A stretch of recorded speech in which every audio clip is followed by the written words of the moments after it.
Welcome everybody, my name is Archie Pye and I'm going to make my Tex-Mex Beef Meatloaf with a wonderful spicy tomato topping glaze. It really is a beautiful dish, very tasty indeed. I'm going to run you through the ingredients. So first of all, we'll be needing some brown bread or wholemeal bread, whole wheat bread soaked in milk with some chopped, cured chorizo, finely chopped, and some lovely tomato ketchup. On this plate here, we've got a couple of onions, we've got some jalapenos, some olives, some crushed garlic, the zest of a lime, some chopped cilantro or coriander, depends where you come from, and we've got some mixed bell peppers there. I've used orange, yellow and red. You can use whatever colour you fancy. Honestly, it really doesn't matter. Just moving down, we've got a teaspoon of each cumin, oregano, sugar and ancho chili flakes, and a half teaspoon of smoked paprika, salt and black pepper. Also on that plate you'll see a very fine fresh egg. We'll be needing just one of those. Moving to the right of this plate, I've got 14 ounces of ground or minced English beef with about a 12% fat content. Then I've got some sriracha chili sauce and the juice of a lime. We'll be using that to mix with the tomato ketchup to make our fabulous tomato glaze. Let's get cracking, shall we? Okay, so in my pan I have a couple of tablespoons of oil, olive or sunflower, either one's fine. Now we want to add the contents of the large plate, some onions, jalapenos, bell peppers, some garlic, cilantro, coriander, a few olives, and the zest of the lime, all those beautiful flavours going in the pan, and over a medium heat, we're looking to stir fry for around 5 to 6 minutes only. Once it begins to soften, you can then add the chorizo. Give that a stir, it's steamy, and add the spices, everything except the sugar, the salt and the pepper.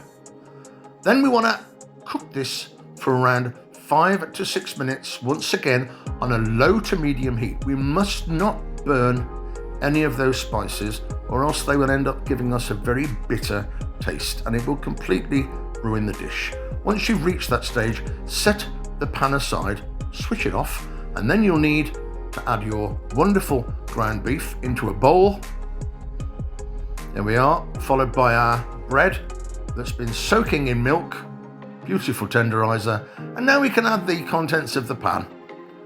In they all go. There we are, looking to get this all nicely mixed up now. It'll be a bit hot, so if I were you, I'd use a spatula. You can use your hands, but I'm far too much of a coward, so I've used a spatula to mix this round. Get it mixed round as much as you possibly can. Good minute or two, and then we can throw in the egg and the salt, the pepper and the sugar. Now we need to get that beautifully incorporated into our mix. Once again, a minute or two mixing round. Once it's mixed through and you're quite satisfied, it's then time to pop it in our loaf tin. So take your loaf tin, oiled if you like, you can grease it if it's not non-stick, and evenly fill the loaf tin with our wonderful meatloaf filling. Absolutely beautiful. Now we're going to mix our topping. In goes the sriracha chili sauce, quite difficult to say that, along with our lime juice and our ketchup. Pop it all in the bowl, give it a good mix, and once it's mixed in, it's ready to top the meatloaf. Okay, so empty the sauce on top of the meatloaf and spread it out as evenly as you possibly can. Nice and even. And now it's ready for the oven. So in it goes, 40 to 45 minutes on those temperatures, and it's ready.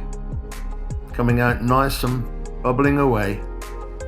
Truly fabulous. The smell is wonderful. You're going to let it cool and then begin to cut it to see how it looks and how it tastes. It really is very, very good indeed. I'm very happy with my meatloaf. Okay, it's cooled down for about 20 minutes. I've sprinkled it with some lovely Parmesan cheese. Cut off a lovely big slice or chunk. Now we can see all those wonderful ingredients in the meatloaf, the peppers, the olives, the cilantro, absolutely fabulous. And this is a delightful meatloaf. And here we are, the finished product, ready to serve to your guests, or in this case, this is for me. I've served it with a little cilantro and lime basmati rice, a little cilantro and mustard vinaigrette made with olive oil and wine vinegar, and I'm having mine with a salad on the side. And I hope you've enjoyed watching my clip. This is my first recipe method clip for everybody. I've enjoyed every second. Please, if you wouldn't mind liking, sharing, subscribing, and do tell your friends, I'd be very grateful. It's Archie Pie here saying thanks very much, sending you all lots of love. Do take care of yourselves. Until next time.